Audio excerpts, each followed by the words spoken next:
Por supuesto, doctor Huerta, además lo habíamos comentado, recuerdo nítidamente cuando estaba el tema del plasma de los pacientes que ya estaban saliendo, ¿no? Ya habían superado la crisis del coronavirus y la ciencia nos explicó, usted identificaba que ese plasma que contenía los antígenos aliviaba anticuerpos, gracias, siempre aprendiendo todos los días, los anticuerpos aliviaba a otros y ahora me parece que estamos en condiciones de decir que quienes salen finalmente sí tienen efectivamente anticuerpos y no recaen, ¿no, doctor? Por ahí vamos un poquito...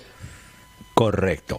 Hay un estudio muy importante que viene de Corea del Sur, Mauricio, que tiene que ver con esto de hacer la prueba después de que la enfermedad se ha recuperado. Pero ¿qué tal si hacemos...? No, todavía tenemos tiempo, estamos en el minuto 12. Sí. Mira, la idea es la siguiente. Una persona se enferma del coronavirus, le hacen la prueba molecular, por ejemplo, y le detectan el virus, entonces ya pasa la enfermedad, cae en ese 80 o en ese 15% de personas que tienen síntomas y sale. Entonces, lo que se hacía antes era volver a hacerle la prueba para certificar de que el virus había desaparecido, y lo que decían las guías era que debía hacerse 2 pruebas en la nariz moleculares del virus para demostrar que ya había desaparecido para que regrese a trabajar. Es más, se hablaba incluso de que podían darse certificados de que ya superó la enfermedad, etcétera. Pero, ¿sabes cuál era el problema? Que más o menos 2% de la gente, entre ellos el famoso futbolista Paulo Dybala, ya había superado la enfermedad, ya estaba sano, pero le seguían haciendo la prueba en la nariz molecular y le seguía saliendo el virus. Entonces la gente decía, pero todavía tiene el virus, que siga en cuarentena. Y lo tenían en cuarentena una ministra española que estuvo en cuarentena creo que mes y medio, porque le seguía saliendo el virus positivo, y lo que se pensaba es que esta persona podía contagiar a otras. Bueno, sale un estudio de Corea del Sur, y es muy importante, que ha demostrado que lo que se demuestra en la prueba molecular son partículas virales, por eso sale positiva la prueba, pero ¿sabes qué? No son capaces de infectar. ¿Y cómo lo han hecho? Han hecho estudios en laboratorio y han puesto esas partículas obtenidas de las personas que todavía salen positivas en la prueba frente a las células y no han logrado infectarlas.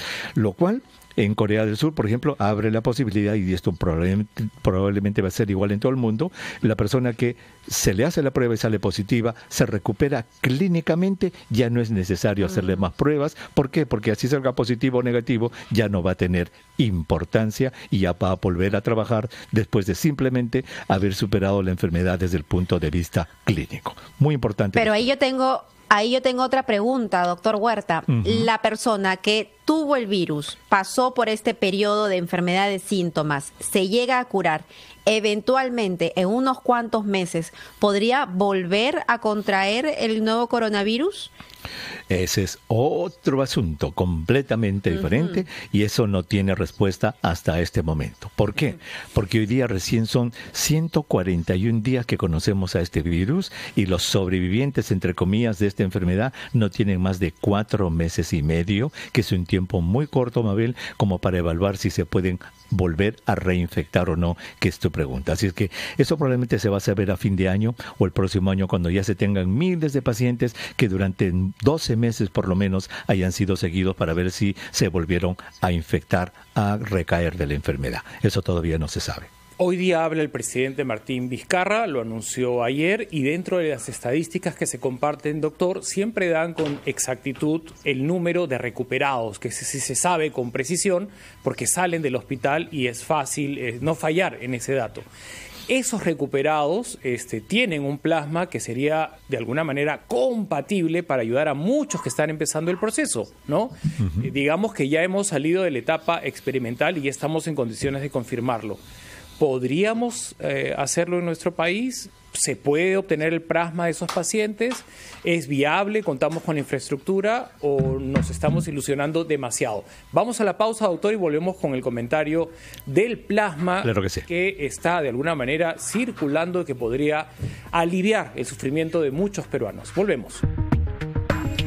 Regresamos con el doctor Huerta, Mauricio Fernandini, Mabel Huertas los acompañan esta mañana y como siempre el doctor Huerta dándonos las pautas de los avances científicos que día a día, ¿no?, se van descubriendo y discutiendo acerca del nuevo coronavirus. Y Mauricio, tenías una pregunta pendiente. Sí, para las personas que recién se conectan a Encendidos, el doctor Huerta abrió el programa dándonos muy buenas noticias con relación a estudios confirmados que vienen de Corea. Ya nos había adelantado el doctor Huerta lo del plasma, ¿no?, con los anticuerpos del coronavirus que venía evaluándose. Ahora resulta que es muy bueno, ¿no?, y que finalmente sí ha traído alivio a los pacientes. En el caso nuestro, doctor, que usted lo conoce bastante bien, contamos con los laboratorios, tenemos la infraestructura, es compatible un paciente con otro. ¿Cómo podríamos no desaprovechar esa cantidad de pacientes que día a día se anuncian como dados de alta? A ver, Mauricio, hicimos un programa en Cuidando tu Salud hace aproximadamente un mes sobre este tema. Hablamos con la jefa del banco de sangre de una clínica local y nos dijo que esta clínica y muchas otras ya habían presentado sus solicitudes de investigación al Ministerio de Salud, porque el Ministerio de Salud ya había lanzado una iniciativa para que, digamos, todos aquellos bancos de sangre interesados en producir plasma rico en anticuerpos de COVID-19 postulen para que se les dé el permiso correspondiente, y nos dijo que ya estaba avanzado y que ya estaban haciéndolo. De tal modo que el Ministerio de Salud, Mauricio, para responder a tu pregunta, ya ha anunciado que sí, eso va a estar disponible de manera investigativa y ya todos los bancos de sangre interesados deben haber mandado sus solicitudes. Y lo que nos dijo es de que el Perú está en perfectas condiciones y tiene la tecnología para que se pueda extraer ese plasma y luego procesarlo, averiguar cuántos anticuerpos tienen, porque no todas las personas producen la misma cantidad de estos anticuerpos, y luego ese plasma puede ser usado en pacientes. Esa es una avenida muy importante, Mauricio. Yo me atrevería a decir que dentro de todas las cosas que estamos viendo, ¿verdad?, el remdesivir, la ivermectina, las interleuquinas, etcétera, el plasma rico en anticuerpos es uno de los más prometedores y se puede hacer, y con tanta gente que está superando la enfermedad, yo creo que sería bueno. De tal modo que habría que preguntar quizás a la gente del Ministerio de Salud cuántos bancos de sangre en el Perú han presentado su solicitud y si ya se ha dado la autorización y cómo está yendo este programa. Vamos a averiguarlo incluso para tener esta respuesta para nuestros oyentes. Ahora, el proceso, doctor, es extraer sangre, hacen como un centrifugado, creo, en una máquina especial y aíslan el plasma. Y luego lo suministran vía endovenoso, ¿no?, a través de las venas, ¿o no? Correcto. Hay dos métodos para hacerlo y todo esto tiene su fundamento. ¿Cuál es el fundamento, Mabel, Mauricio? Que cuando tú te infectas con el virus te va a atacar, obviamente, luego tu sistema de defensa lo va a reconocer y luego cuando te recuperes de la enfermedad significa que tú has producido cantidad de anticuerpos. ¿Te acuerdas cuando hemos hablado de la prueba rápida, verdad? Claro, cuando te hacen en la sangre. Sí. Son dos, la serológica. Esa prueba rápida serológica detecta dos de los anticuerpos que tú produces en respuesta al virus, el anticuerpo M y el anticuerpo G. Esos dos lo detectas y por eso la prueba sale positiva. Entonces, esos anticuerpos quedan en tu sangre, quedan más o menos un par de meses y las personas producen cantidades variables de este anticuerpo. Algunas producen bastante anticuerpos, sobre todo la G, que es la que más vale para este propósito, y otras producen menos.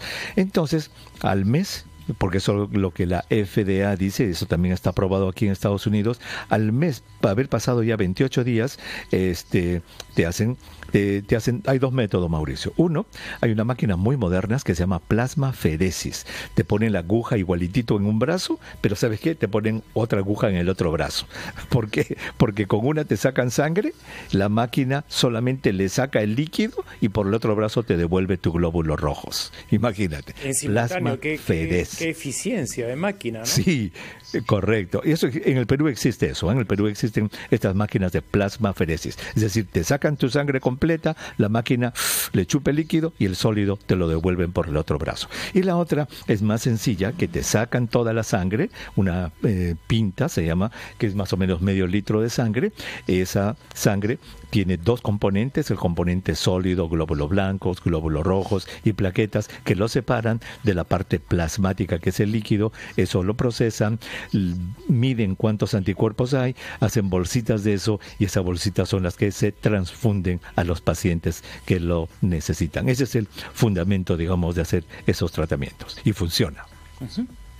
Muy bien. Yo no sé si querías continuar con el tema, Mauricio, porque hay una preocupación tremenda que mucha gente comparte también conmigo sobre la automedicación, doctor Huerta. En los últimos días se hablan de... Aquí tratamos las medicinas con las que se van tratando. Usted muy claramente ha dicho que ninguno de los tratamientos es un tratamiento seguro, pero en redes sociales vemos que incluso partidos políticos comparten esquemas de tratamiento contra el COVID-19 e inclusive las dosis, cuántos días uno debe colocarse tal o cual medicina en el cuerpo.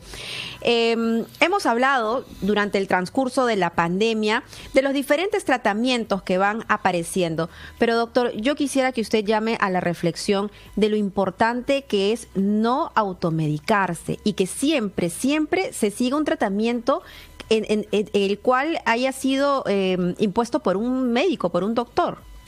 Me sumo a la preocupación de Mabel, obviamente, pero quisiera complementar que el propio Donald Trump genera confusión en muchos norteamericanos, porque ha revelado que él se pone hidroxicloroquina. Creo, nunca me sale la palabra porque es muy larga y complicada.